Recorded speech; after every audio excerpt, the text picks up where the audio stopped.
semuanya, kembali lagi bersama Tindin. Kali ini saya akan mereview komik yang bisa dibilang bukan komik lama, karena komik ini diterbitkan oleh Gramedia pada tahun 2002. Komik itu berjudul Atelier Witch Hat.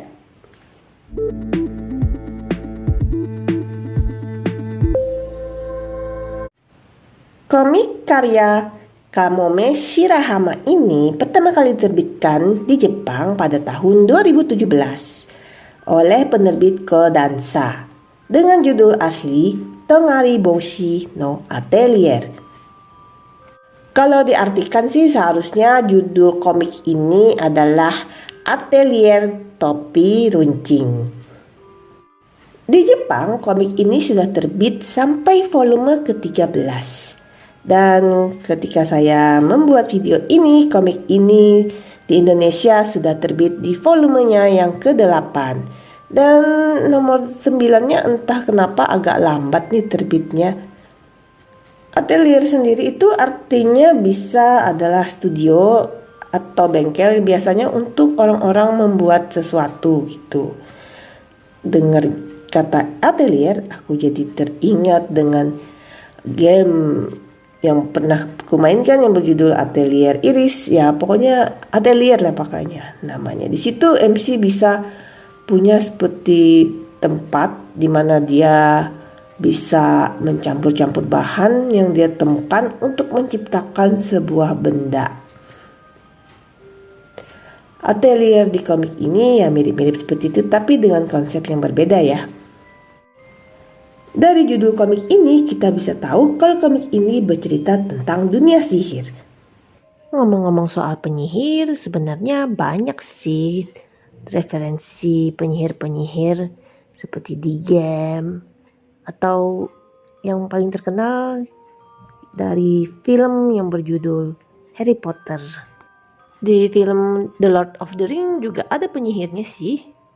Lalu waktu kecil saya pernah suka dengan cerita tentang 3 orang bersaudara penyihir yang berjudul The Charm.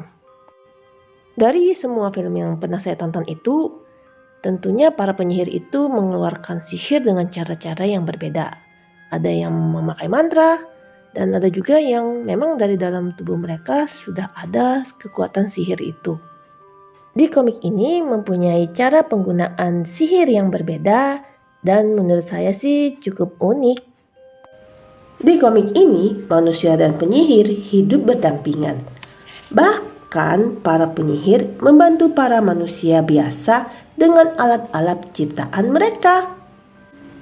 Alat-alat ini tentunya berkekuatan magis sehingga mempermudah manusia. Ketika para penyihir ini mau menciptakan sihir, tidak ada yang boleh melihat mereka. Nah, di dalam dunia sihir ini ada seorang anak perempuan bernama Koko. Koko ini sangat terobsesi untuk menjadi seorang penyihir. Itu terjadi ketika ia membeli sebuah buku dari seorang misterius yang mengatakan bahwa dia juga bisa jadi penyihir dengan buku itu. Namun ibunya selalu memarahinya serta menganggapnya remeh ketika ia mengatakan ingin menjadi penyihir. Karena orang-orang saat itu percaya sihir itu hanya bisa digunakan oleh para orang-orang yang diberi berkah sihir. Semua itu berubah ketika seorang bernama Kifli datang ke desanya. Sebenarnya saya agak bingung ya bacanya. Namanya kok Kifli ya, kok jadi kayak nama orang Indonesia. Ya entahlah. Nah, ketika Kifli akan melakukan sihir dalam ruangan tertutup, Koko dengan sengaja mengintipnya dan mengetahui rahasia terciptanya sihir. Koko yang polos ya akhirnya sadar buku yang dulu ia beli dari pria misterius itu beneran buku sihir. Dan ia menggunakan pen yang ia dapatkan bersama dengan buku sihir itu dan mulai meniru pola yang ada di buku sihir itu. Namun, apa yang ia lakukan itu berakibat fatal. Tiba-tiba, pola yang ia gambar meledak dan ibunya berubah menjadi batu. Untungnya, Kifli datang untuk menolong Koko. Karena Koko sudah tahu rahasia terciptanya sihir, Kifli yang awalnya akan menghapus ingatan Koko akhirnya mengangkat Koko menjadi muridnya. Kifli pun membawa Koko ke ateliernya, dan di sana selain Koko, Kifli mempunyai 3 orang murid lain yang bernama Tetia, Ricci, dan Agate. Nah, sihir di dunia ini tercipta dengan menggambar pola tertentu dengan memakai tinta sihir. Tinta sihirnya ini memakai bahan khusus ya, yang didapat dari pohon khusus juga. Jadi tidak sembarang orang bisa mendapatkan tinta ini. Jadi kesimpulannya, kalau tinta sihir ini tidak ada, para penyihir di komik ini hanyalah manusia biasa. Untuk menjaga rahasia itu, dibuatlah peraturan di kalangan penyihir. Salah satu peraturannya adalah tidak boleh menggunakan sihir langsung kepada manusia, tapi bisa ke benda mati. Hal ini dilakukan karena pernah terjadi hal buruk di masa lalu. Oleh karena keserakahan manusia, maka terjadilah penyalahgunaan tinta sihir dan terjadilah perang. Oleh karena itu, hanya orang-orang tertentu yang boleh mengetahui tentang keberadaan tinta sihir. Dan yang melanggar akan dikenai hukuman. Namun, ada sekelompok penyihir yang menamai diri mereka gerombolan topi bertepi.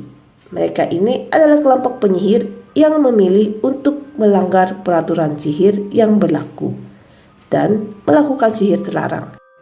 Kelompok ini jugalah yang menjual buku sihir kepada Koko. Mereka ini selalu mengincar Koko dan mereka juga terang-terangan mengajak Koko untuk bergabung dengan mereka. Siapa ya sebenarnya para penyihir topi bertepi ini? Lalu kenapa mereka mengincar Koko? Lalu si Kifli sendiri, entah kenapa dia sepertinya sangat terobsesi dengan para penyihir topi bertepi ini. Buat kalian yang memang suka cerita tentang penyihir, komik ini layak untuk kalian baca. Selain itu, artnya juga cantik dan sangat memanjakan mata. Cuma sayang sih terbitan Indonesia ini bukunya kertasnya tipis sehingga kadang gambarnya tembus-tembus gitu. Oh ya, dengar-dengar sih katanya komik ini mau dibikin animenya juga, tapi entah kapan sih. Demikian review Atelier Witch Hat. Terima kasih bagi semua yang sudah nonton. Sampai jumpa lagi di video saya yang lainnya. Dah.